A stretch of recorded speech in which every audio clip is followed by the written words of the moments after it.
Bonjour à tous. Je vois qu'il y a plein de personnes qui sont en train de se connecter. On vous a fait patienter quasiment une dizaine de minutes dans la salle d'attente. Donc, j'espère que vous ne nous en voulez pas. C'est la rentrée. Je vous la souhaite excellente. J'espère que vous avez passé de bonnes vacances. Et puis, voilà, une petite information que vous n'avez peut-être pas vu passer, mais aujourd'hui, c'est Daniel Reynaud du CHU de La Réunion qui va m'accompagner sur la présentation de ce webinaire. Peut-être, Daniel, je te laisse dire quelques mots.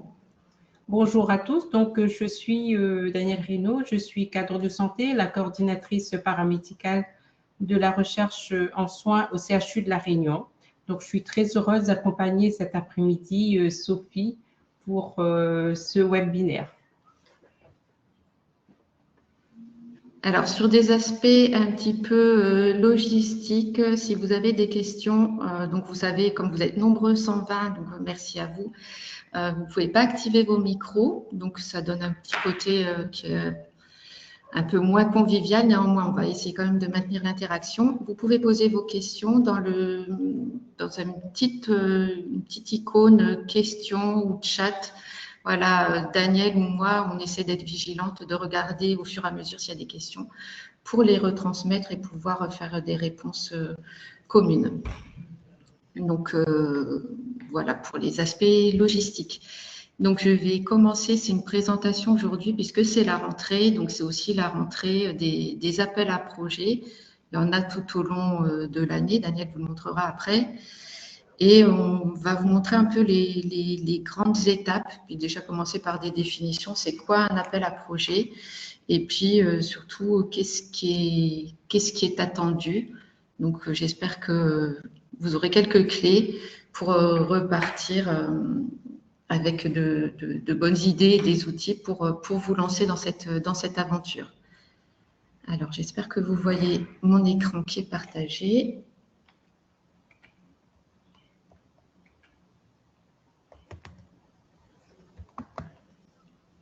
Alors, je vois un pouce levé, merci. Moi, j'essaie de le faire défiler, si c'est possible. Voilà. Donc, d'abord, quelques généralités. Un appel à projet de recherche est un vecteur de financement qui comprend un processus de sélection. On abordera quelques points sur ce processus et une demande d'évaluation par les pairs. Pardon, je vais à l'envers. Tac. C'est utilisé par les pouvoirs publics, des organismes institutionnels ou des financeurs privés pour répondre à une problématique particulière en apportant un soutien financier à sa résolution. C'est régi par des modalités précises et publiées qui conditionnent la conduite de la recherche en cas de succès à l'AAP, c'est-à-dire qu'après, on ne vous donne pas l'argent comme ça, sans attente derrière, vous devez rendre des rapports réguliers. Et il y a différents types d'appels à projets qui vont du local. Daniel nous montrera tout à l'heure l'appel d'offres qui a lieu au CHU de la Réunion, mais renseignez-vous pour voir si dans vos propres établissements, vous avez ce type d'opportunité. À l'international, nous, on va vous parler aussi du groupe des appels à projets qui sont lancés par notre GIRSI, mais aussi au niveau national et les PHRIP que vous connaissez peut-être mieux, mais il y a aussi des projets européens, etc. Donc, avant d'entrer dans le vif du sujet, on va se poser une question, c'est quoi un projet de recherche? Déjà, ce n'est pas une évaluation des pratiques professionnelles. Des fois, vous le verrez apparaître dans certains textes des appels à projets. Donc, c'est-à-dire qu'il ne s'agit pas là de voir si dans votre hôpital, vous faites comme il faut faire, de mesurer des écarts entre ce que vous faites et une recommandation, par exemple. Non, un projet de recherche avec une démarche scientifique qui s'appuie sur une méthodologie rigoureuse et qui vise à répondre à une question précise dans un domaine donné. Et là, en recherche clinique ou en recherche, la question précise, en fait, c'est celle qui va prendre la forme après d'un objectif, c'est ce qu'on appelle l'objectif principal.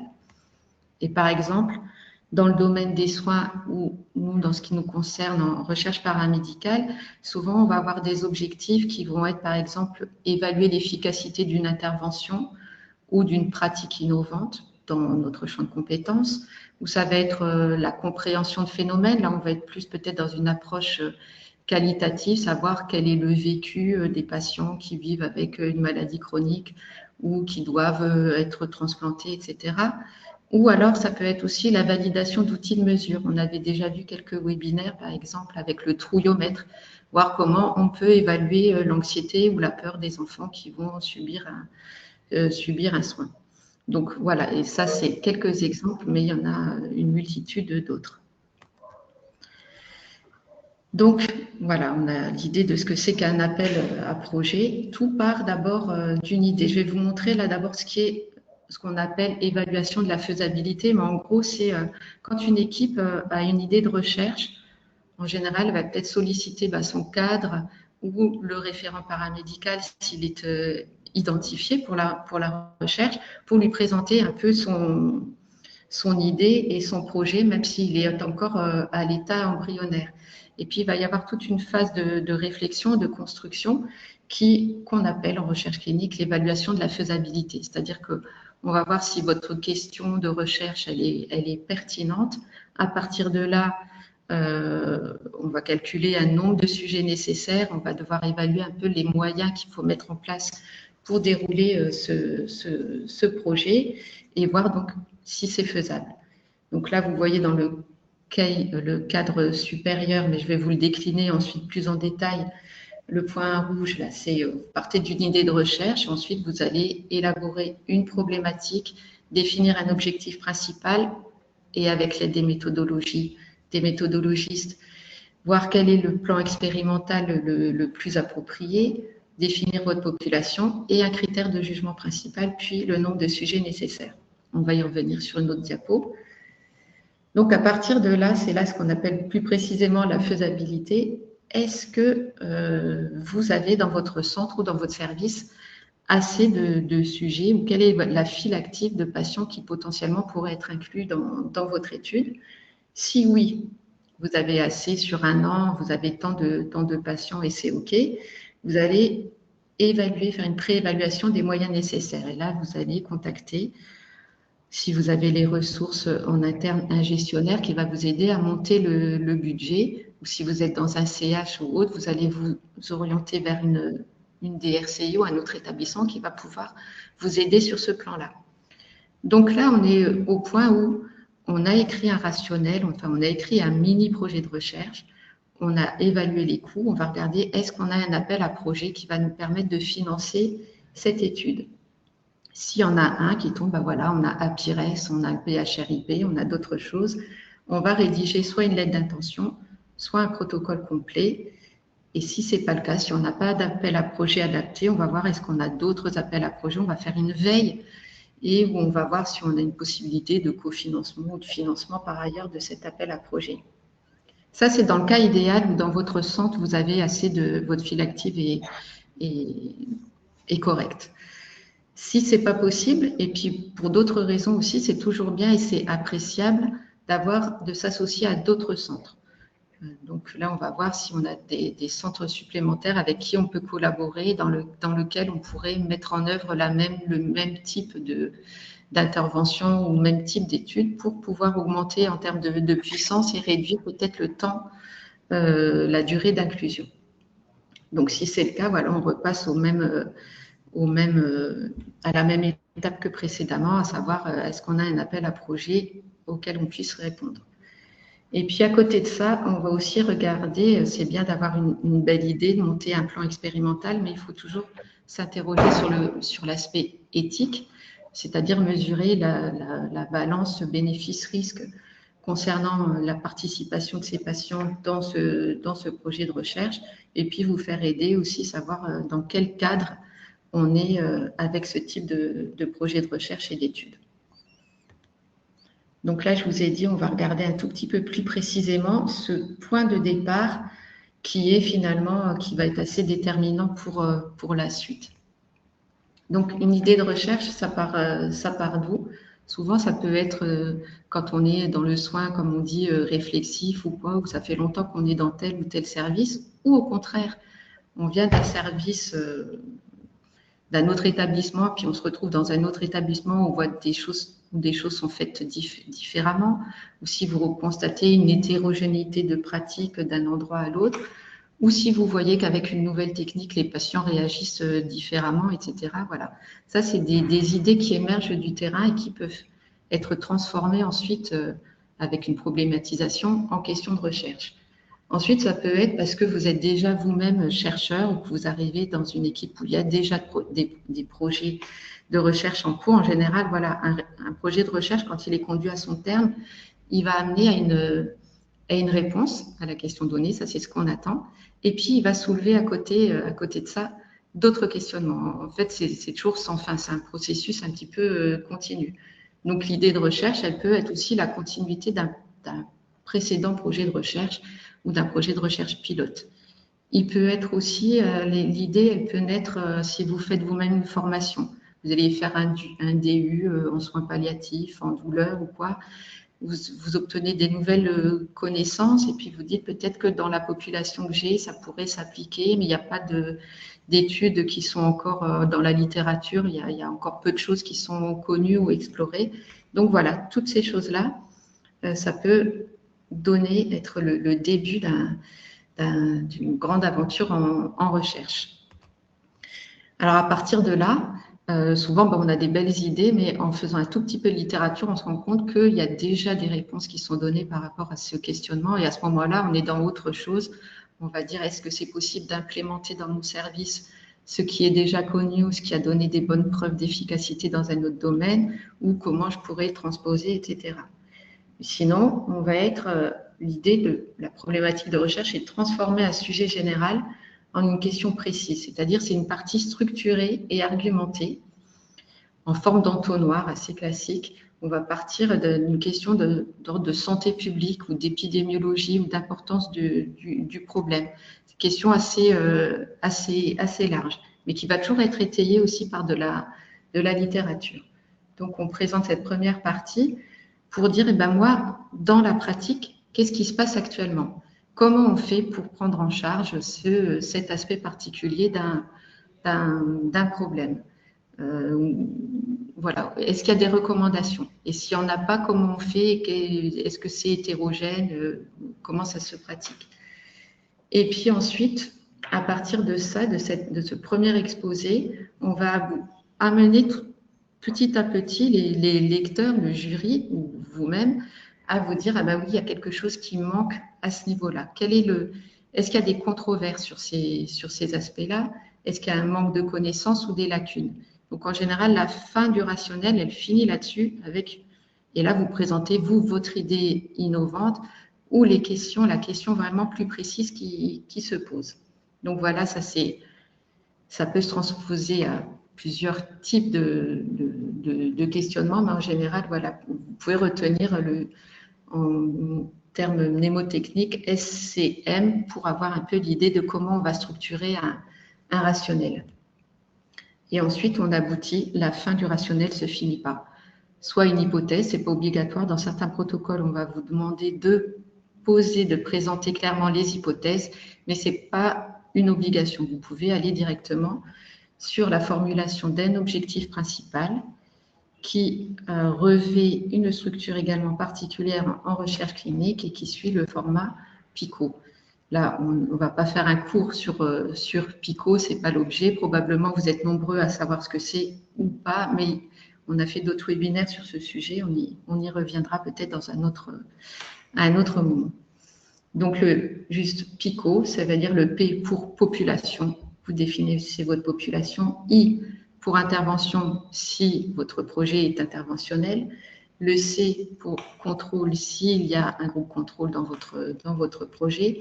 Et le O pour l'outcome. Outcome, ça veut dire les résultats attendus par rapport à l'intervention que je conduis. Qu'est-ce que je cherche à montrer? Et éventuellement, on peut avoir une notion de temps. À quel moment je veux mesurer l'effet de cette intervention si on est encore une fois dans une recherche interventionnelle. Donc, une fois qu'on a formulé cet objectif principal de façon bien précise et claire, l'objectif principal, il doit être unique et précis. S'il y a d'autres questionnements, on va les passer en objectif secondaire. Par exemple, vous voulez mesurer l'effet d'une intervention d'éducation thérapeutique pour l'équilibre du diabète chez tel type de population à 6 mois. Voilà, ça c'est un objectif principal. En objectif secondaire, vous pouvez dire à 1 an. Est-ce que ça a encore de l'effet 6 mois après? Ou ça peut être, voilà, je veux mesurer sur l'équilibre du diabète, mais peut-être en objectif secondaire, je vais mesurer sur la qualité de vie. Ce n'est pas un projet qui existe, mais c'est pour vous donner un peu un exemple. On met quelques objectifs secondaires, mais pas trop non plus. Sachant que voilà, tout le projet est construit sur l'objectif principal. Donc, il s'agit vraiment de bien le déterminer, de se poser la question sur si c'est une intervention, par exemple, sur quoi mon intervention agit en premier. C'est quoi le principe actif de mon intervention? Donc, sur quoi ça va avoir un effet. Donc ensuite, là, on a cette première question et on va se dire comment on fait pour répondre, qu'est-ce qu'on met en place, c'est quoi le déroulement, le plan expérimental qu'on va mettre en place pour répondre à cette question. Et à ce moment-là, soit on a nous-mêmes des compétences pour faire ça, mais en général, et de plus en plus, surtout sur les appels à projets nationaux de plus grande envergure, même les projets interrégionaux, on va toujours demander la validation ou la supervision par un méthodologiste. Donc ça, c'est bien aussi que vous puissiez être mis en contact avec des méthodologistes. Et là, il va vous dire, c'est le meilleur plan expérimental, c'est-à-dire celui qui va présenter, qui est le plus adapté pour répondre à ma question, c'est par exemple un essai clinique randomisé, contrôlé, s'il s'agit par exemple, si notre question c'est de mesurer l'efficacité de tel pansement par rapport à un autre sur la survenue d'hémorragie par exemple. Donc c'est, voilà, quand on se pose la question de l'efficacité d'une pratique par rapport à une autre, ça va être un essai clinique randomisé, le plan le plus adapté.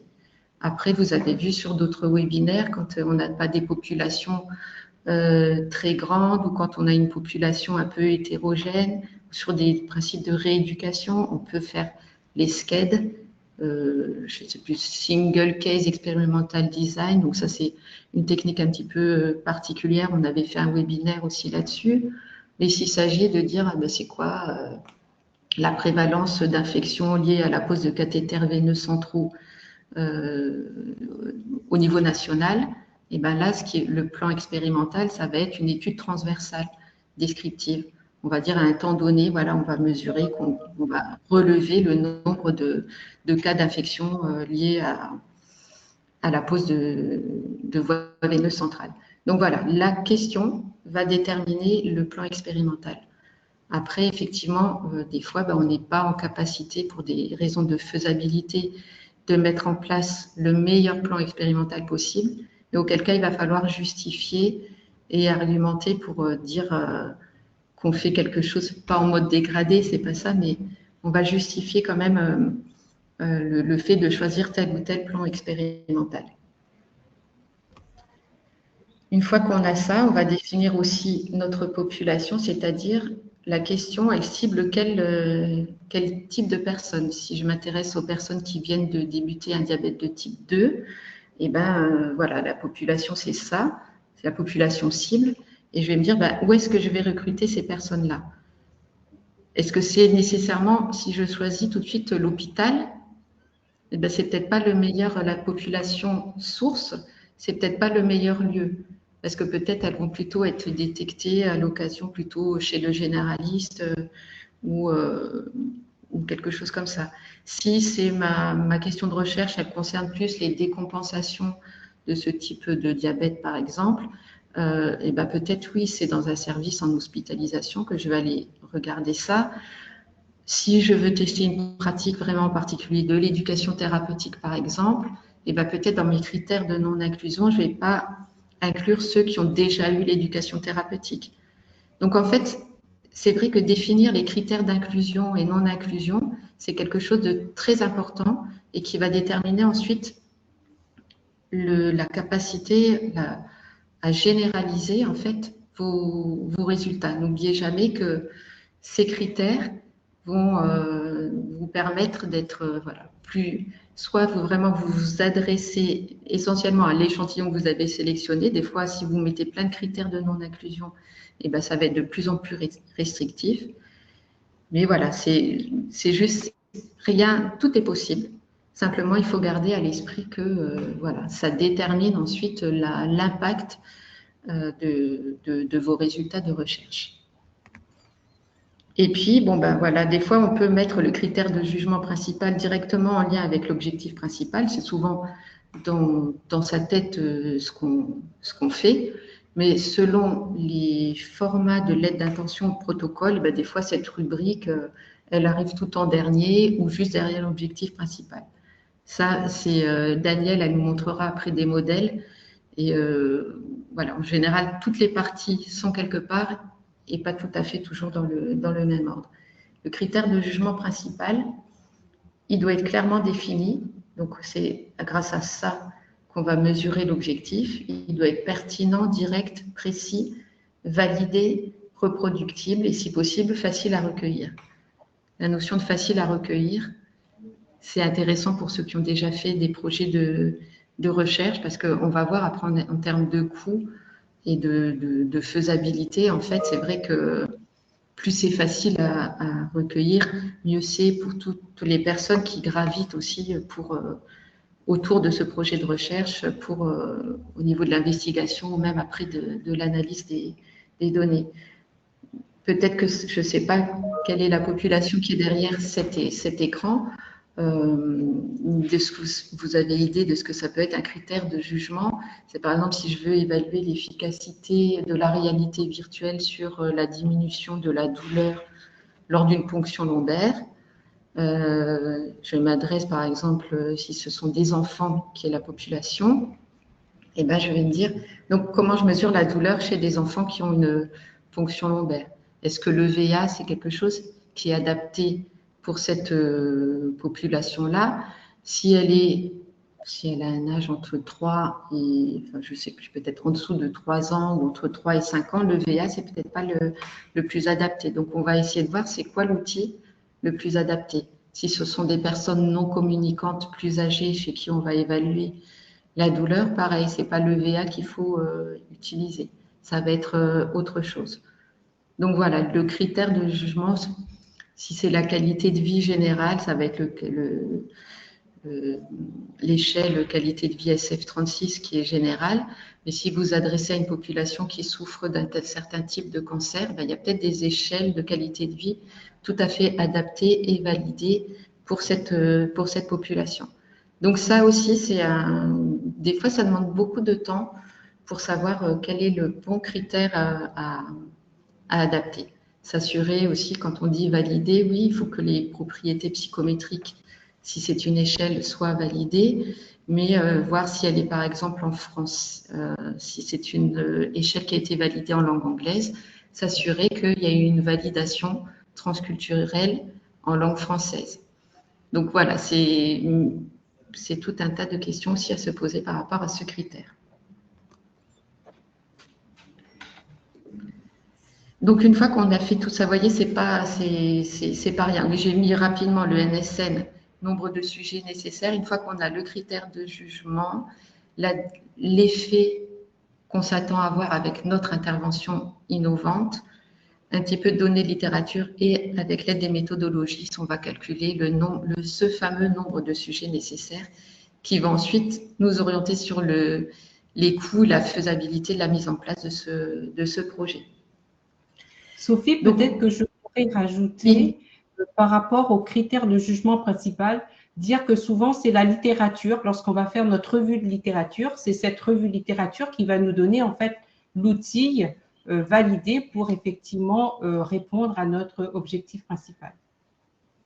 Oui, tu as tout à fait raison. C'est vrai qu'au gré des lectures, on va voir si on a déjà peut-être des recherches faites dans le domaine par rapport à cette population ou une intervention, ça va effectivement nous orienter et puis ça va être intéressant aussi pour pouvoir après comparer, d'avoir utilisé un critère qui est utilisé déjà dans les études précédentes pour pouvoir ensuite discuter. C'est pas inventer soi-même dans son coin. Ça, on voit souvent aussi son propre critère de jugement, prendre ici et là 2-3 items d'une autre échelle et l'inventer de toute pièce. Ça, c'est pas du tout conseillé. Mais Des fois rien n'existe, mais en effet, s'inspirer, trouver les critères dans la littérature. Oui. Donc ensuite, on a quasiment là, notre projet, il est structuré, on voit comment on va le dérouler, ce qu'on cherche à mesurer et à prouver. Donc on va rédiger la lettre d'intention ou un protocole complet en fonction du type d'appel à projet. Et là, on va s'inspirer du texte de l'appel à projet, la thématique, souvent soit au niveau de la direction de l'hôpital, de la direction de la recherche à l'hôpital, ou avec l'aide des référents recherche paramédicaux, vous allez pouvoir bénéficier de maquettes types, des plans types, ou même de modèles d'aide à la rédaction de ce protocole ou de cette lettre d'intention. Et puis, vous allez aussi être aidé pour évaluer le budget de cette étude. Et là, ça va être des échanges collaboratifs. Alors, souvent, soit on va travailler sur un document Word ou sur un Drive ou sur ce que vous voulez. C'est sur un document Martyr qu'on va se partager entre l'investigateur, son équipe, éventuellement le coordinatrice paramédicale de la recherche ou pas, si pas nécessaire, et les méthodologistes.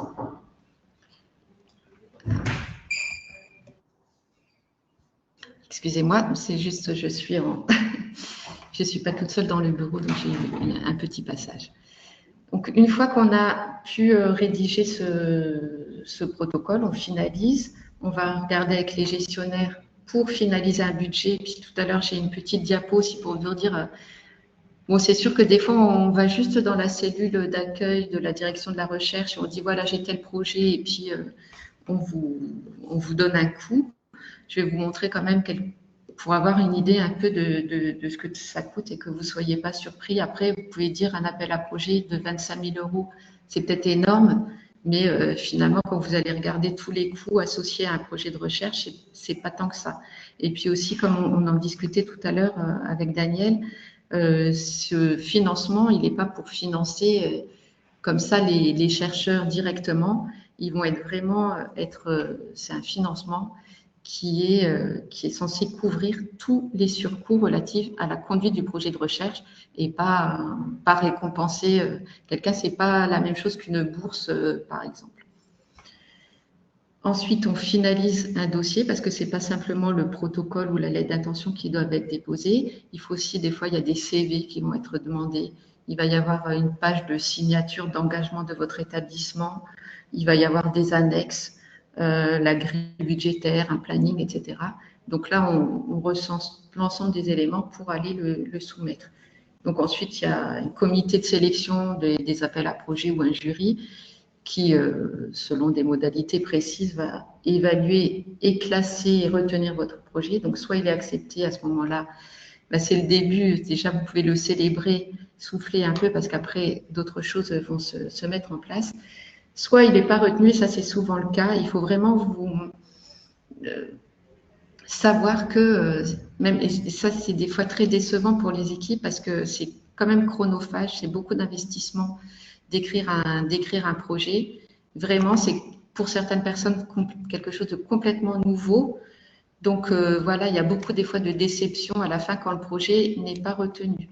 Et ça, ce qu'il faut se dire, c'est que les projets sont très concurrentiels. Dans certains cas, il n'y a que 1/5 des projets qui sont retenus. C'est assez rare qu'un projet soit retenu du premier coup. Donc, il faut réussir à persévérer. Et puis, des fois, il y a des commentaires assez intéressants lors d'une première phase d'expertise qui vont être utiles pour améliorer le projet. Et on a souvent le cas, nous, c'est retenu à la deuxième soumission, voire à la troisième. Moi, c'est le cas cette année. Il y a un PHRIP, c'était la troisième soumission et il a été financé. Donc voilà, il faut s'attendre aussi à ce que le projet ne soit pas financé, même si le projet est très bon.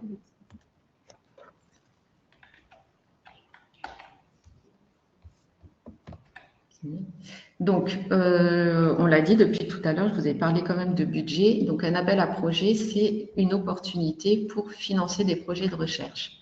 Il y a des dépenses spécifiques à la réalisation du projet en dehors du suivi habituel du patient. Donc, en fait, c'est pour ça que ça, c'est très important que vous alliez discuter avec les gestionnaires ou ceux qui montent le budget, parce qu'il va pouvoir vous poser des questions sur, mais ça, est-ce que c'est dans votre pratique courante? Vous parlez d'un bilan sanguin, par exemple. Est-ce qu'on va budgétiser le fait qu'il y ait une infirmière qui fasse le prélèvement ou c'est un tube qui est rajouté? Dans les deux cas, il y a un coût, mais le coût n'est pas le même. Donc, vous seul, quand vous êtes dans vos services, vous savez ce que vous faites habituellement et ce qui va être différent dans le cadre de la conduite de ce projet. Donc, il y a des dépenses spécifiques qu'on appelle les dépenses de personnel, c'est ce qu'on appelle les dépenses au titre 1. Donc, pour l'investigation, c'est vous, c'est les infirmières, les kinés qui conduisent le projet, mais aussi avec les attachés de recherche clinique. C'est tous ceux sur le terrain auprès des patients qui conduisent le projet, qui font l'intervention ou autre chose, ou qui mesurent certaines choses ou qui recueillent des données. Mais il y a un coût aussi pour la coordination, la gestion et l'analyse des données. Ça, c'est ce qu'on appelle les méthodologistes ou ceux qui font la base de données et les stats après. Ça coûte un certain prix, donc il ne faut pas les négliger. Et puis pour tout ce qui est les aspects éthiques, réglementaires, budgétaires, tout ce suivi-là, et ben aussi c'est ce qu'on appelle la coordination, l'organisation et la surveillance, et ben ça a un coût qui n'est pas négligeable non plus. Ensuite, il va dans les appels à projets de la DGOS, la Direction générale de l'offre de soins, ou même au niveau du GIRSI, on va appeler ça des dépenses à caractère médical.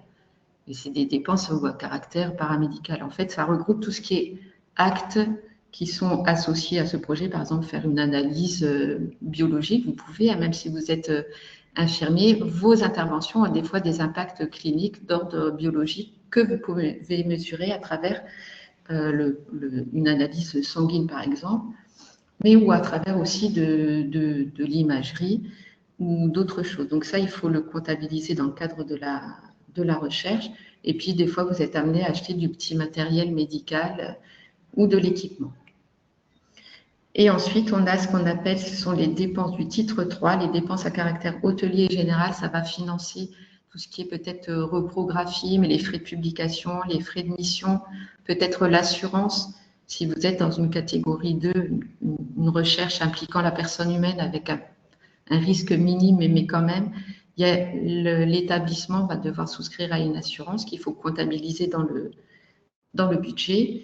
Et puis, il faut aussi penser aux indemnités qu'on peut donner à des patients ou des volontaires sains dans le cadre de projets un petit peu contraignants, ou en tout cas, une personne qui se prête à la recherche ne doit en aucun cas avoir à donner de sa poche pour participer à la recherche. Donc, par exemple, les frais de déplacement, c'est quelque chose qu'il faut absolument comptabiliser dans la demande de budget. Par exemple, le comité de protection des personnes va être vigilant sur ces aspects-là également. Donc, voilà comment, en fait, grossièrement, se décline un budget.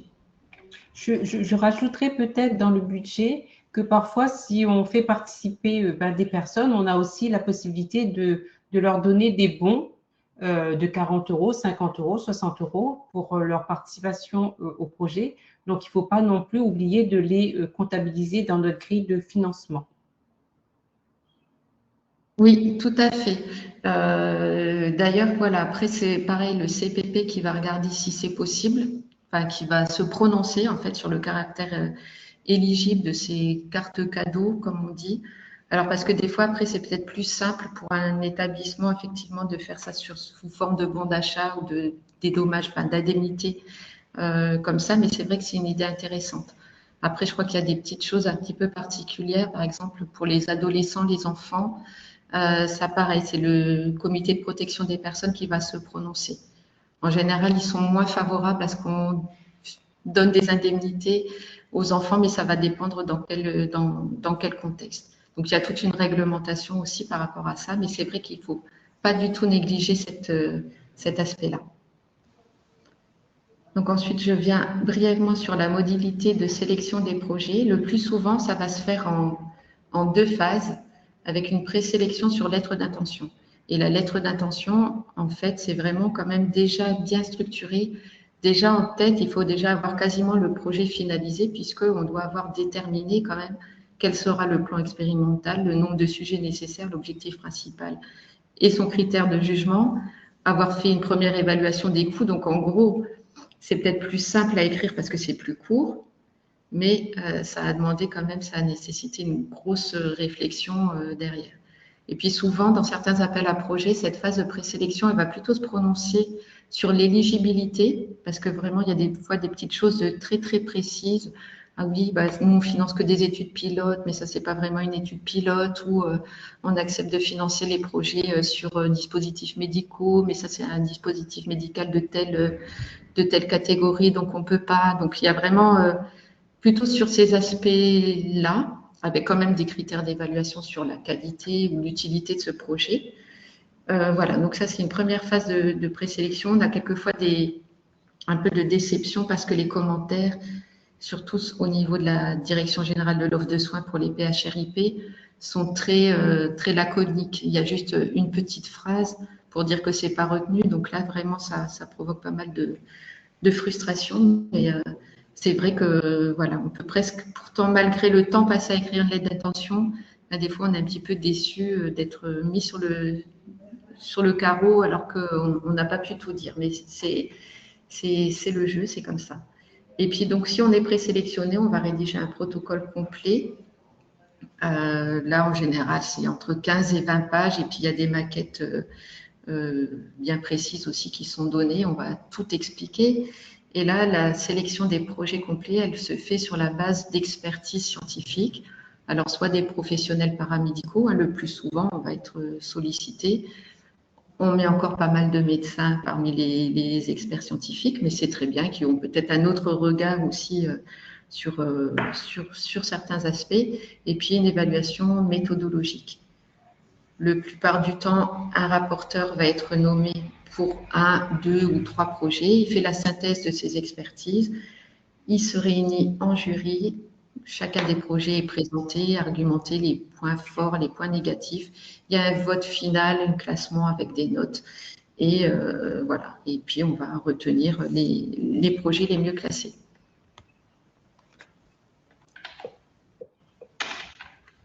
Je repasse. Les critères d'évaluation les plus souvent utilisés, ça va être l'originalité. Ça, c'est intéressant de savoir sur quoi on est évalué pour optimiser ses chances, tout en maintenant quand même une cohérence dans l'ensemble du projet. Il ne s'agit pas juste de cocher des cases, mais quand même tous ces points-là sont importants. L'originalité, souvent, on va demander à l'expert même d'aller vérifier dans la bibliographie s'il y a des données récentes, notamment sur les 3 dernières années. Donc, on demande ça au jury. Donc, vous qui écrivez les projets, faites-le aussi et mettez vraiment des références les plus récentes possibles dans votre argumentaire. Concernant le rationnel de l'étude ou la méthodologie, on va surtout demander de la clarté de la justification ainsi que celle des objectifs. Une chose toute simple, pour vos objectifs, vous mettez l'objectif principal et des objectifs secondaires. Faites apparaître les critères de jugement principal et secondaire dans le même ordre. Mettez-vous à la place du lecteur ou du jury. Il doit être pris par la main et être guidé vraiment sur le chemin et pas avoir des tas de questions à se poser tout le temps en cours de route.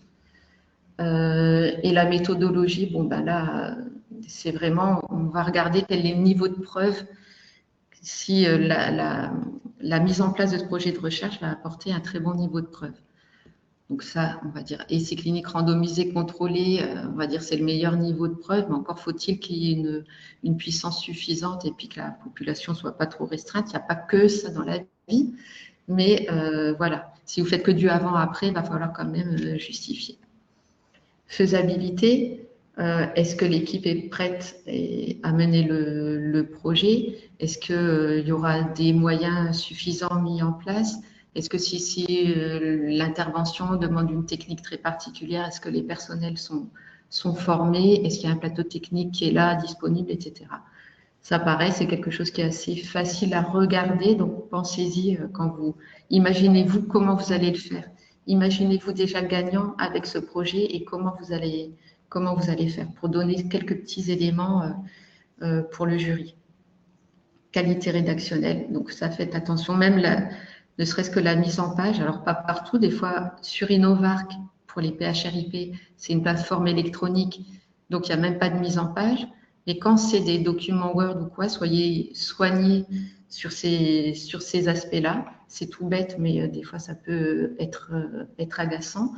Il faut que ce soit clair, précis et que toutes les informations nécessaires soient fournies. Après, c'est pas la peine de broder autour de choses. C'est vrai que en recherche clinique, c'est plutôt toujours assez, comment dire, on n'a pas besoin de faire de la littérature ou d'utiliser 36 000 synonymes pour dire la même chose. Au contraire, on va demander quand même de la clarté et de la rigueur. Ensuite, montrer l'utilité et l'intérêt scientifique, ça c'est des fois un petit peu pareil, un peu frustrant parce que de plus en plus, enfin, la plupart du temps, on veut qu'il y ait un impact direct sur les patients.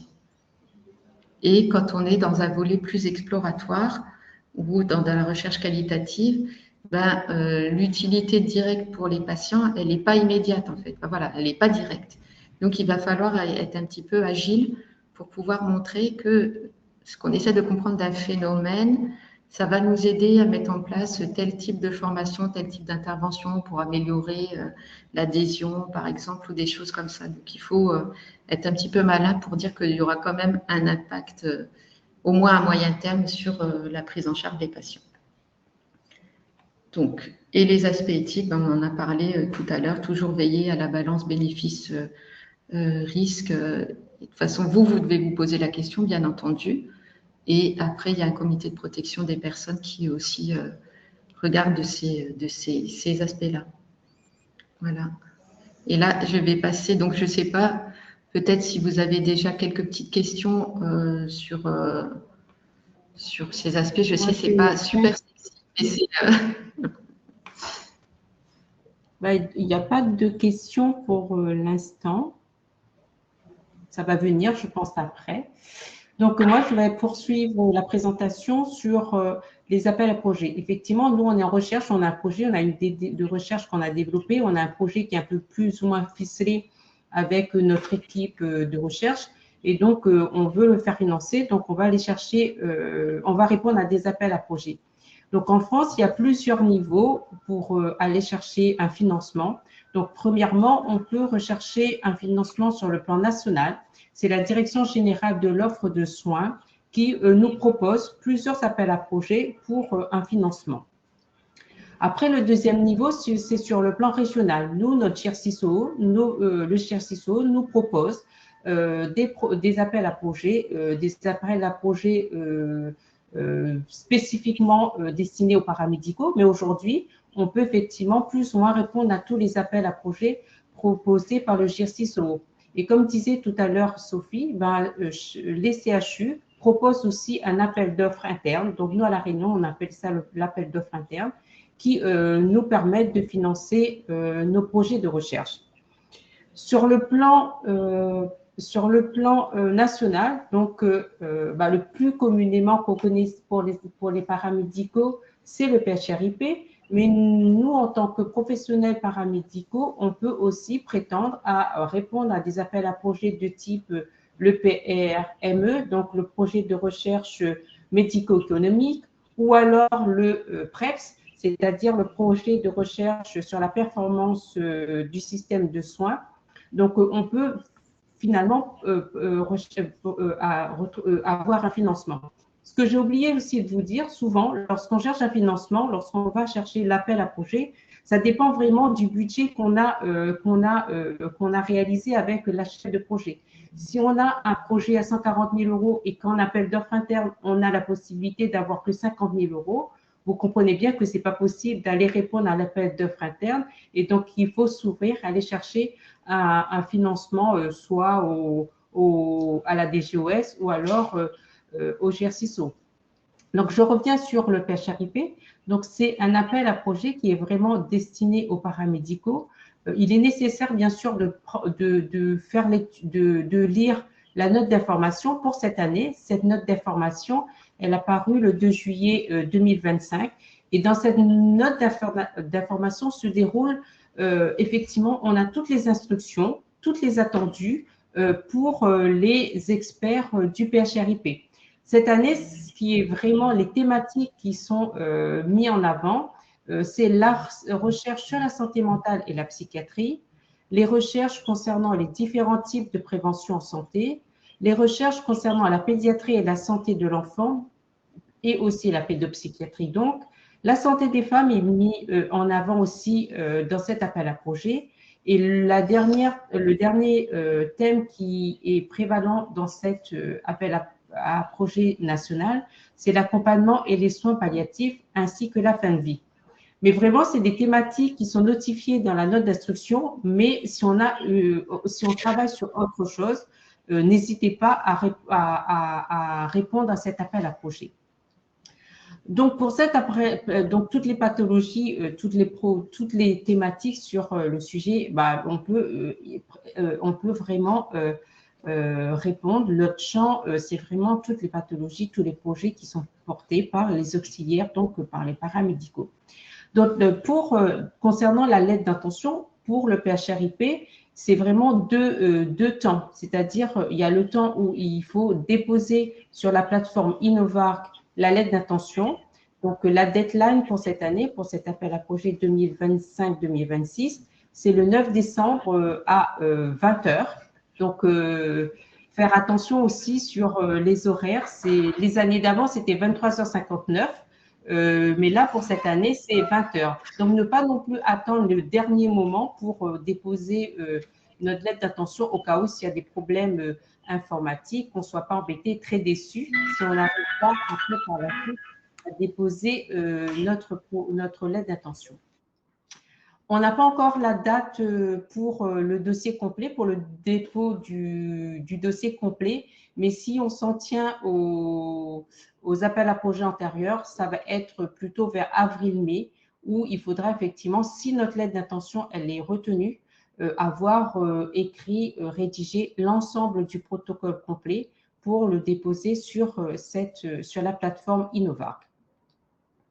Donc, qu'est-ce qui est attendu dans la lettre d'intention du PHRIP? Il y a plusieurs items, plusieurs volets, pardon.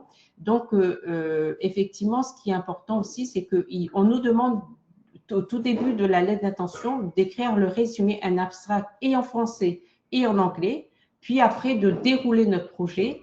Dans cette partie déroulement du projet, il y a le rationnel qui est attendu à la fin, en positionnant le contexte et les hypothèses.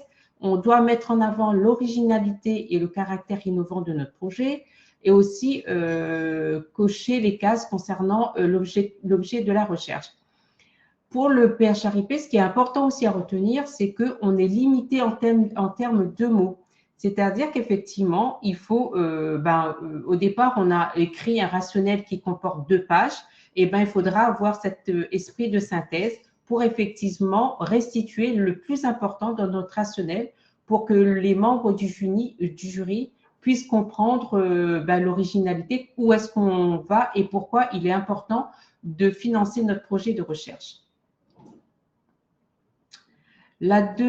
Par la suite, donc, on va nous demander de rédiger l'objectif principal de notre projet. Est-ce qu'il y a des objectifs secondaires? Donc, il faut aussi les mentionner. Notifier le critère d'évaluation de l'objectif principal et aussi pour les objectifs secondaires. Et toujours, ce qui est attendu, c'est il y a un nombre de caractères respectés. On ne peut pas écrire plus, par exemple, pour le critère d'objectif principal. On n'a que 340 caractères maximum.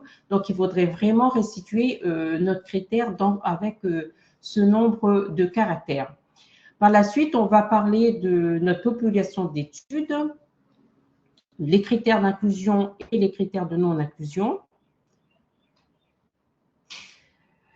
Et on arrive par la suite sur le plan expérimental. Qu'est-ce qu'on met? Comment on va aller recueillir les données pour répondre à notre objectif principal? Est-ce qu'on fait une revue, je ne sais pas, une étude transversale? Est-ce qu'on va faire une étude quasi expérimentale ou autre, une étude qualitative? C'est à nous aussi de le notifier et de décrire ce qu'on va utiliser dans notre plan expérimental.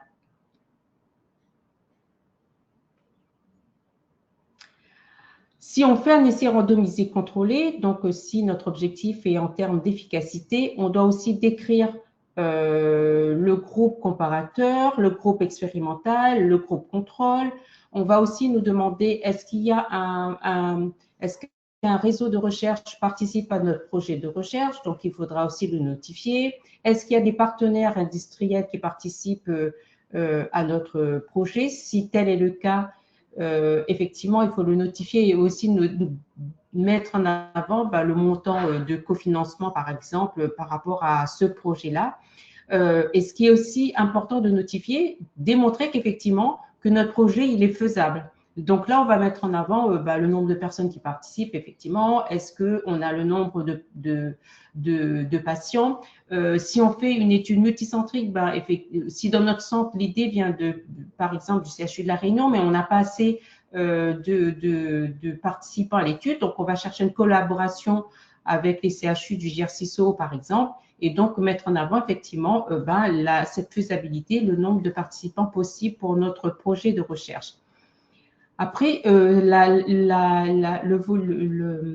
la partie aussi qui est très importante pour les évaluateurs de notre projet, c'est les bénéfices attendus. Les bénéfices attendus, c'est les bénéfices effectivement pour le patient. Si on met en avant on recherche une efficacité sur le sommeil par une intervention, par exemple. Donc, effectivement, là, le bénéfice est en lien direct avec le patient. Mais on nous demande aussi de mettre en avant l'impact que ça va être sur la société, sur la santé publique. Qu'est-ce que ça va apporter à la société et à la santé publique? Donc, ça, les bénéfices attendus en termes, par exemple, de coûts. Si on fait cette intervention, par exemple, on va, je ne sais pas, ça va être plus bénéfice en termes de coûts pour les patients et pour la société. Et à la fin de la lettre d'intention du PHRP, on va nous demander approximativement combien ça va nous coûter notre projet, 140 000 euros, 500 000 euros. Enfin, j'ai remarqué, nous, à La Réunion, on n'a pas encore eu des projets PHRP, mais effectivement, le montant est assez élevé, mais ça dépend aussi de ce qui est proposé en termes de projet. Donc là, on a parlé, Sophie, et en fait, il n'y a plus de… Le diaporama, il a sauté. On ne le voit plus.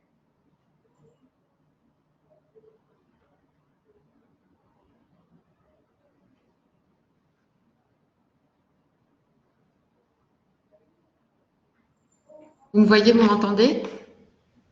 Là, on t'entend, oui. Mais il n'y a plus de partage. Non, il n'y a plus de partage. Ok, je vais repartager. Et d'ailleurs, est-ce qu'on est au moment où on doit partager la lettre d'intention? Alors là, on est sur la lettre, on arrive sur les lettres d'intention, les appels à projets du GRCISO. Ok, je repartage. Tu peux peut-être répondre à quelques questions.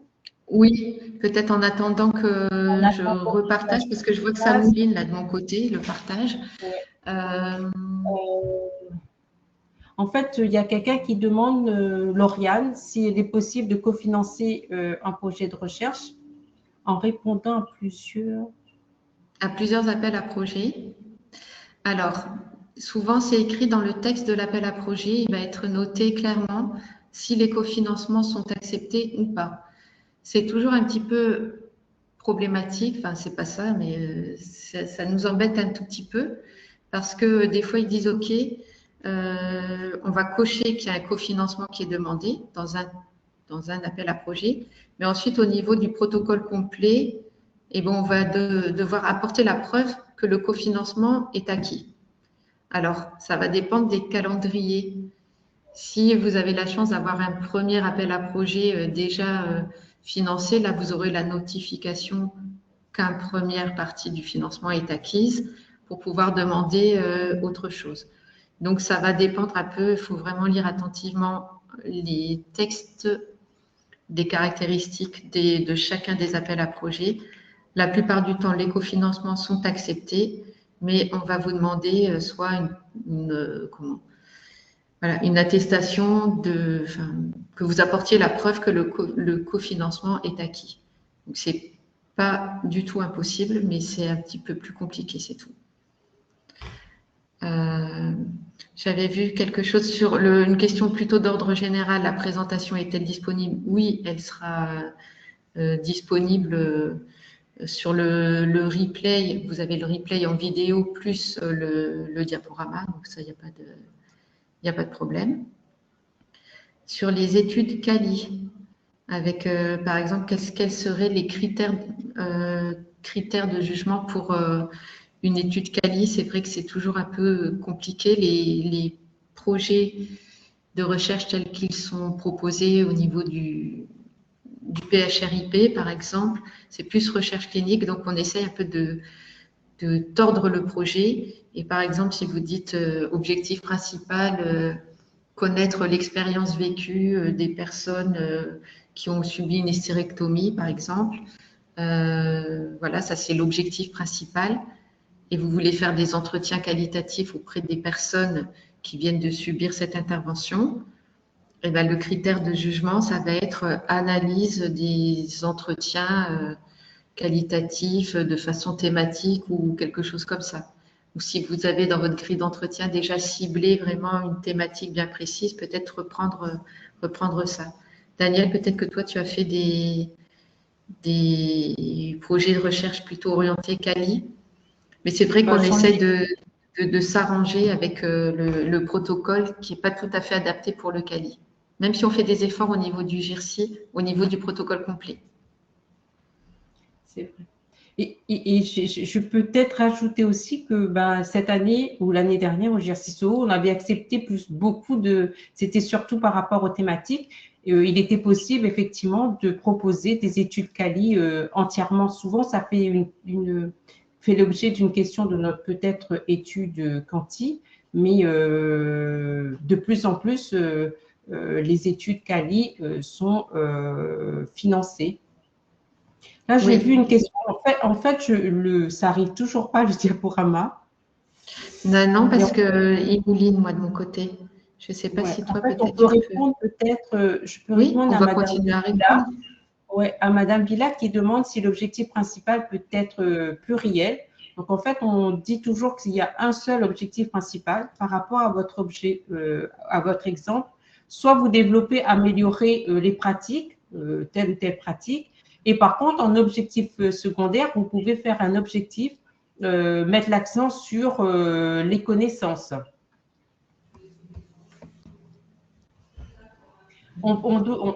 Sophie l'a mentionné tout à l'heure, effectivement, notre étude est basée essentiellement sur l'objectif, est basée principalement, sur l'objectif principal. Donc, c'est un objectif principal, mais par contre, on peut mettre entre 4 et 6 objectifs secondaires. Il ne faut pas non plus trop en mettre, mais on peut effectivement, on ne peut pas faire d'objectif principal pluriel.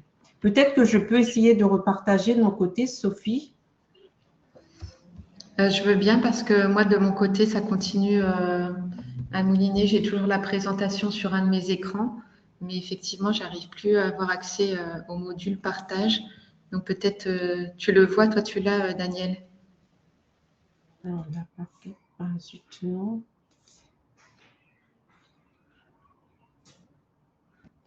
J'ai du mal à partager mon écran partagé. Autrement, Sophie, tu peux me l'envoyer, je vais essayer de le partager. Ah, d'accord. Mais Daniel, si vous cliquez sur partager l'écran. Je mets partager l'écran et après, en fait… choisissez votre écran. Alors, si je… Je vais peut-être continuer pendant que je fais mes petites manip. Vous cliquez sur partager tout en bas. Ouais, ça, j'ai fait. Partager mon écran.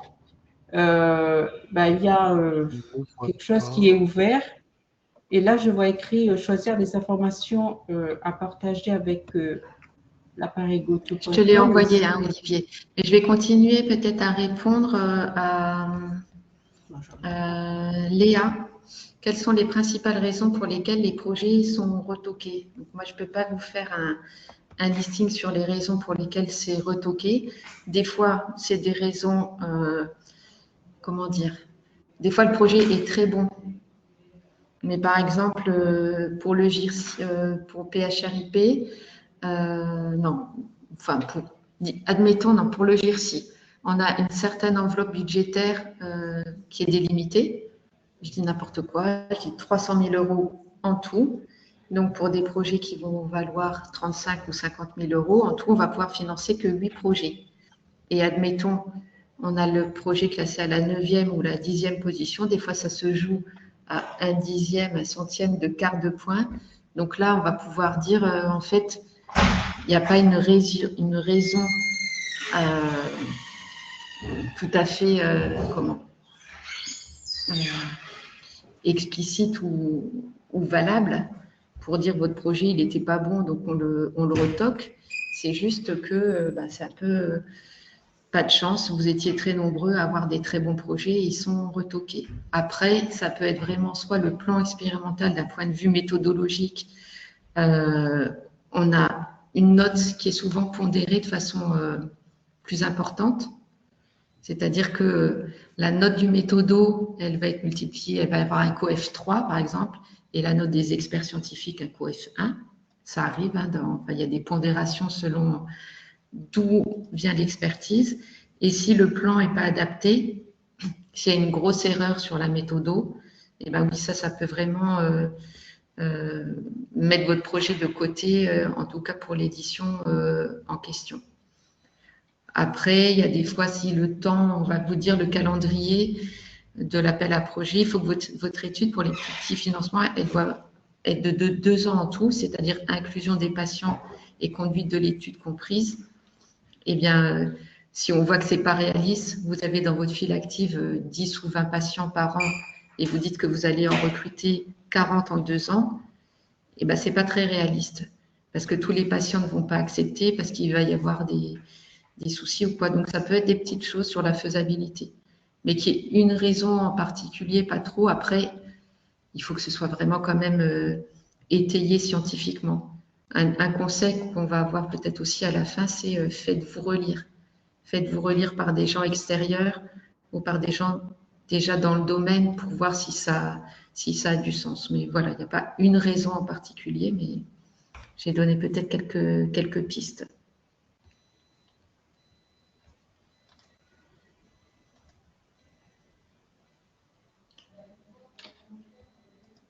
Il y a plein de questions encore.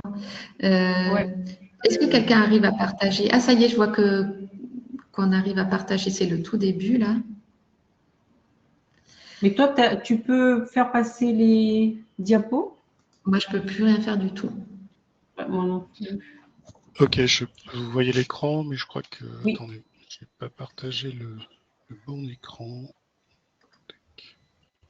J'ai des questions en attendant sur l'IA générative, sont-elles fiables pour vérifier la qualité d'un projet? Alors, je crois que récemment, parce que je ne suis pas ça de près, parce que je ne suis pas spécialiste, mais j'ai vu des études qui étaient sorties pour les articles scientifiques où ils disent qu'il y a quand même certains biais maintenant qui ont été identifiés pour l'utilisation de l'IA générative pour évaluer un projet. Donc, je pense que là, pour l'instant, on n'en est pas pour l'instant, mais ça va venir très vite, probablement. En tout cas, nous, au sein du GIRSI, au sein du PHRIP, les jurys sont encore constitués de personnes physiques dont on compte sur lesquelles on compte pour faire une évaluation manuelle, entre guillemets. Après, rien n'empêche, c'est vrai que de plus en plus, dès qu'on va mettre la main là-dessus, on va céder peut-être de l'IA ou générative ou d'un autre outil pour peut-être nous alléger la tâche. Ça n'empêche pas que en tout cas, concernant la biblio, d'aller quand même vérifier si l'IA générative nous dit « Ah oui, mais le dernier article nous dit que ceci, cela », aller vérifier la source. Des fois, c'est une source qui est inventée, donc ça va être aidant, mais je pense qu'il y a peut-être encore un tout petite marge de progression et d'appropriation de ces outils pour évaluer de façon objective des projets. Et du coup, je rebondis sur la question qui vient après sur le jury. Ouais, Olivier? C'est quelle page du coup? On était presque à la fin. 14. Non, 18. 18, ok. Donc, je rebondis par contre sur la question du membre du jury. Ils sont soit, par exemple, au sein du GIRSI, pour l'appel à projet APIRES de recherche en soins, ce sont tous les référents paramédicaux recherche des 13 établissements qui sont au sein du GIRSI. Il y a aussi le président du jury. On est accompagné, il y a des référents méthodologiques par établissement. Donc, en tout cas, voilà, pour le jury du GIRSI, il n'y a pas d'élection du jury et de membres du jury, et en interne, c'est nous qui décidons des rapporteurs. Après, pour le PHRIP, je crois que c'est il faut s'adresser, il y a une personne qui constitue les jurys, qui vont regarder notre CV. On peut candidater pour être jury au PHRIP. Il y a plusieurs collèges, mais ils vont identifier, par exemple, à un moment, on était nombreux à être coordonnateurs paramédicaux de la recherche au sein du jury du PHRIP, et ils veulent maintenant un petit peu aussi qu'il y ait des représentants un peu de toutes les parties dans ces jurys. Donc, il y a aussi maintenant des maîtres de conférences, soit en sciences infirmières, soit en sciences de la rééducation, qui font partie de ces jurys.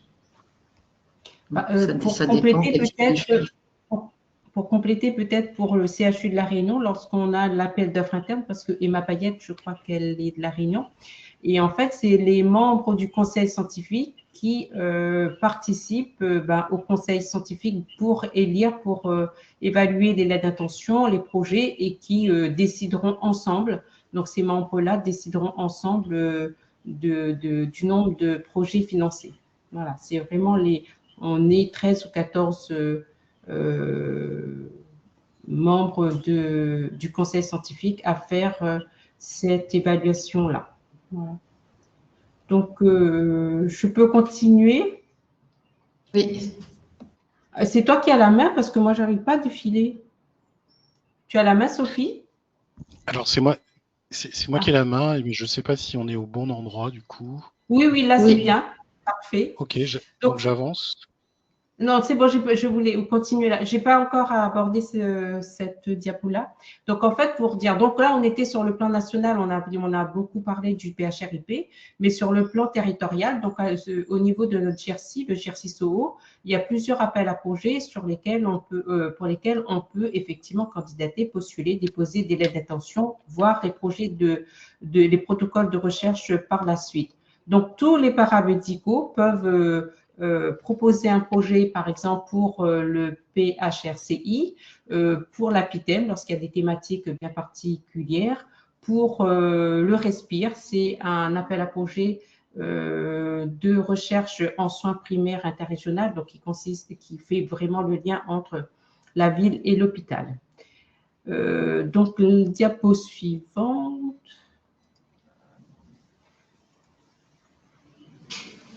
Donc, un point, en fait, spécifiquement pour les paramédicaux, donc il y a un appel à projet qui s'appelle l'APIRES, donc un appel à projet interrégional de recherche en soins, Donc, on a mis quelque chose en lien, puisque le prochain APIRES, c'est l'année prochaine. Donc, en fait, le champ pour cet appel à projet-là, tous les paramédicaux, puisque ça doit rester vraiment notre champ paramédical. Donc, si on est infirmier, on va travailler un projet de recherche en lien avec les sciences infirmières. Le champ de la recherche, donc, c'est la qualité de soins à la sécurité, la validation des pratiques innovantes dans le parcours de soins, par exemple, ou encore la validation de pratiques managériales ou pédagogiques innovantes, bien évidemment, au bénéfice du patient. Et aussi, le champ de la recherche, ça peut être aussi la pertinence des soins. Donc, pour la suite, donc, comme je vous disais, actuellement, on est en train de l'équipe paramédicale composée des coordonnateurs. On est en train de réfléchir un peu. On n'a pas encore vraiment décidé on est en train d'écrire un peu la note d'instruction. Donc, ce qu'il faut savoir, c'est que cet appel à projet, le lancement de l'appel à projet va se faire en janvier 2026 avec une date de dépôt qui a été mise pour le 8 avril 2026 à 23h59. La sélection des lettres d'intention va se réaliser le 26 mai de l'année prochaine. Si votre lettre d'intention elle est retenue, le dépôt du protocole est prévu pour le 18 septembre de l'année prochaine. et la délibération pour évaluer les protocoles et valider les financements des différents projets de recherche va se faire à l'île de la Réunion, donc par le conseil scientifique de la PIRES l'année prochaine va se faire le 25 novembre à l'île de la Réunion. Je voulais un peu insister sur le programme hospitalier de recherche clinique interrégionale, le PHRCI, donc qui est aussi accessible à tous les paramédicaux. Donc, pour cet appel à projet, il y a aussi, comme tout à l'heure, deux étapes. Une étape de sélection par les lettres d'attention, et si la lettre d'attention elle a été retenue, donc on va déposer le dossier complet. Le budget pour un projet est plafonné à 300 000 euros, donc ça c'est important aussi de le savoir, hein, qu'on peut effectivement avoir un projet à 300 000 euros pour un budget global de 4 millions d'euros pour cet appel à projet. Donc la suite.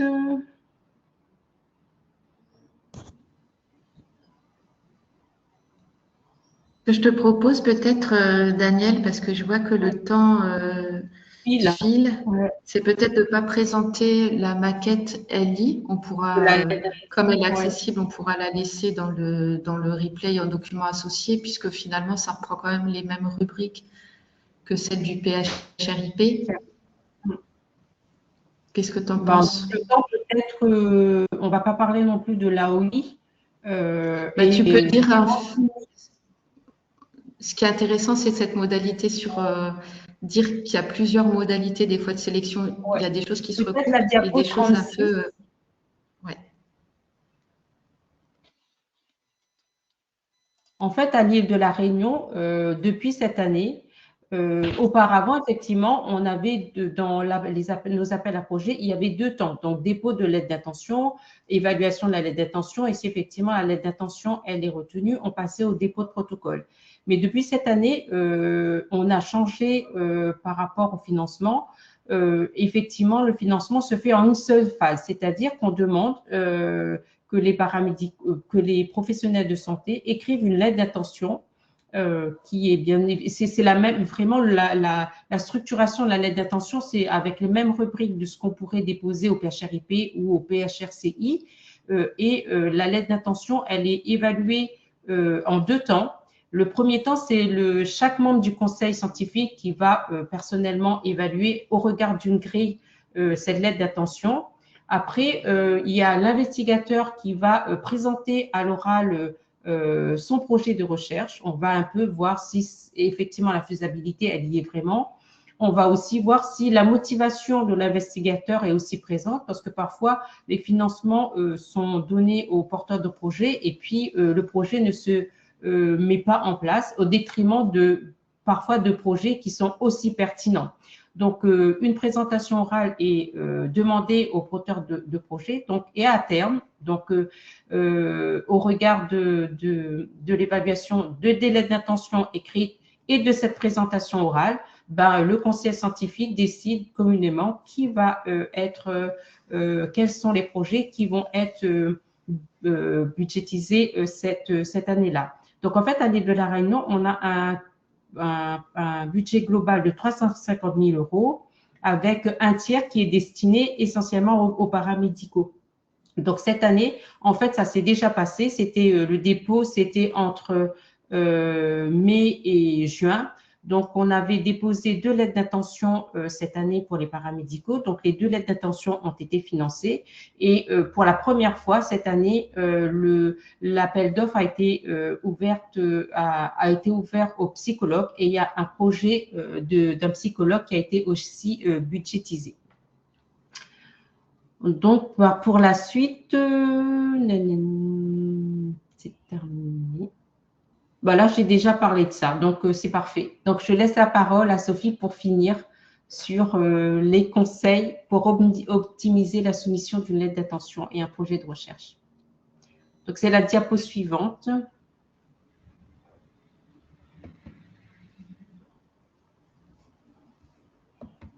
Alors, oui, ça on l'a déjà un peu décliné quand on a parlé, c'est des petits conseils, des petites choses à retenir pour déposer un projet de recherche, optimiser la soumission, c'est-à-dire lire les textes et respecter les consignes, vérifier notamment la date limite de dépôt des dossiers, savoir si on dépose par voie électronique ou si c'est un dépôt papier ou si c'est quel est le format qui est attendu. Connaissant la date limite de dépôt, voilà, Daniel vous disait tout à l'heure, cette année c'est 20 heures, donc faire attention. Des fois, on prend l'habitude que ce soit à 23h59, une fois qu'on est allé chercher les enfants à l'école, que tout le monde est bien couché, on va se connecter. Non, là, cette année, il va falloir être vigilant sur cet horaire et s'y prendre quand même bien à l'avance. Là, c'est bien, c'est décembre pour les PHRIP, par exemple, ça veut dire qu'on a 3 mois depuis qu'on est rentré pour essayer de bien travailler les projets. Mais contactez les structures support aussi bien en amont. Elles vous seront reconnaissantes parce que souvent, il faut travailler un petit peu longtemps. Format de dépôt, faites attention au volume. Quand c'est des plateformes électroniques, par exemple, on va vous dire le fichier ne doit pas faire plus de 5 mégas. C'est des choses vraiment toutes bêtes. Mais si à la fin, vous ne pouvez pas télécharger parce que votre fichier est trop lourd, ben, vous allez vraiment vous en mordre les doigts. Donc, faites attention à tout ce qui est images et des choses comme ça. Les nommages des fichiers aussi. N'envoyez pas des fichiers X, Y, Z ou incompréhensibles parce que sinon, ça fait faire beaucoup de travail administratif pas très intéressant. Même pour nous, ce n'est pas super intéressant. Mais essayez voilà, déjà d'être rigoureux sur ce nommage aussi. Signature demandée, être très anticipé aussi ce circuit de signature, notamment si la signature d'un directeur ou d'une directrice est demandée, parce que c'est du plus mauvais effet d'entrer dans son bureau un matin la bouche en cœur avec le protocole à signer. Les directeurs ou directrices ne signent pas les yeux fermés. Donc, anticiper tout ce circuit, demander l'aval, si des fois on demande l'aval du chef de clinique, du cadre de santé, du cadre sup, etc. Donc, pensez à ces aspects-là aussi. Page d'après, s'il te plaît. Voilà, bien regarder les critères qui sont définis pour être déjà éligible et être sur le haut du panier, être bien dans la thématique, avoir un sujet original et innovant, des objectifs qui soient réalistes et mesurables, que vous sachiez définir un impact à moyen terme dans la prise en charge des patients, trouver un titre clair, un acronyme prononçable. Essayez, ça c'est une partie qui fait un petit peu plaisir des fois, de trouver l'acronyme. Ne le choisissez pas, c'est pas au dernier moment. Il existe des logiciels, je crois, qui aident. Bon, c'est pas toujours très utile, mais un acronyme sympa, c'est pas mal. Définir les abréviations, que le déroulement du projet soit clair et cohérent et qu'il y ait une crédibilité dans le calendrier du projet. Il y a quelque chose que j'ai oublié sur cette présentation, on n'en a pas parlé, c'est de plus en plus va être demandé que les patients soient associés à la conception du projet. Je regrette de ne pas l'avoir mis dans le diaporama, par contre c'est très très très important et même des fois ça va être un critère d'éligibilité. Donc approchez-vous des associations de patients ou s'il y a des patients que vous suivez beaucoup, peut-être qui pourraient être intéressés de relire votre protocole, ne serait-ce que, je pense à ça par rapport à l'acronyme.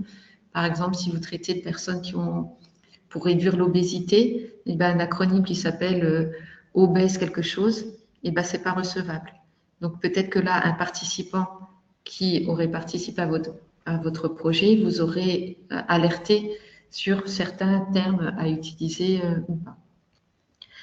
Voilà, mettre en avant chaque fois le positionnement de votre projet dans le contexte national ou plus local, ça dépend de quel est le financeur, que les budgets soient cohérents, réalistes. Alors, voilà, Apires, c'est un petit financement, mais qui permet déjà de faire des choses qui sont intéressantes.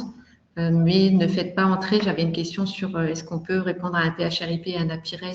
A priori, oui, faites attention au calendrier, ne répondez pas. Voilà, des fois, on peut se donner un maximum de chance et répondre à 2 appels à projet. Si vous êtes retenu en lettre d'intention au PHRIP, peut-être, voilà, vous pouvez commencer à courir 2 lièvres à la fois, mais attention, peut-être l'envergure du projet, c'est pas la même. Un PHRIP, vous pouvez demander jusqu'à 300, 400 000, 500 000 euros. Faites pas rentrer ce gros projet-là dans un Apires qui ne finance que 35 000. Donc, voilà, il n'y a pas d'interdiction, mais il faut être cohérent avec ce qu'on demande, prendre en considération aussi les critères d'évaluation de la AP ciblée. Autre diapo, je crois que c'est la dernière ou l'avant-dernière. Voilà, participer aux journées d'information sur les appels à projets. Là, nous, on a fait vraiment quelque chose de très général. Des fois, il y a des projets qui font une journée spécifique, notamment sur les projets européens. Pourquoi pas, vous pourriez aussi aimer vous lancer dans cette aventure-là. Ne pas attendre le dernier moment pour monter son projet, solliciter le support dès la phase de l'aide d'intention, oui. Ne pas se lancer de façon isolée dans la réponse à appel à projet, surtout pas. Il faut que vous rencontriez déjà l'adhésion de votre équipe, de vos collaborateurs, la cadre, des médecins aussi. C'est bien des fois de pouvoir échanger aussi avec eux sur certains projets. Et puis tout ce qui est structure, support, une référente paramédicale, la direction des soins, éventuellement l'université si vous êtes sur une discipline en particulier, si vous n'avez pas les compétences en interne. Et puis pour augmenter vos chances, voilà, trouver des centres associés, vous pouvez aussi utiliser la plateforme eCares, qui est une initiative des 7 GIRSI. On avait fait aussi un petit webinaire sur ces aspects-là. Et puis aussi, si c'est une deuxième soumission, une troisième soumission, bien répondre aux premières expertises et leur montrer soit vous n'êtes pas d'accord avec ce qu'ils ont dit, bon, vous justifiez de façon très correcte pourquoi vous maintenez ce que vous aviez écrit au départ, et sinon vous montrez le plus possible que oui, vous avez pris en considération et que vous avez amélioré telle ou telle chose pour le projet. Voilà, je crois que c'était les éléments principaux qu'on voulait. C'est vrai qu'il y a beaucoup de choses à dire sur ces appels à projets.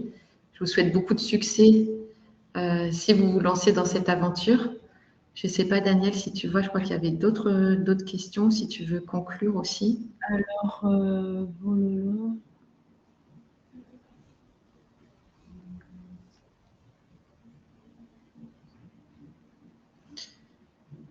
il y avait une question, c'est comment, pour la participation des patients, comment encadre-t-on légalement? Alors, je n'arrive pas à voir la suite, c'est-à-dire, ça c'est vrai que peut-être sur le fait qu'il... avoir accès à des données privées, c'est écrit.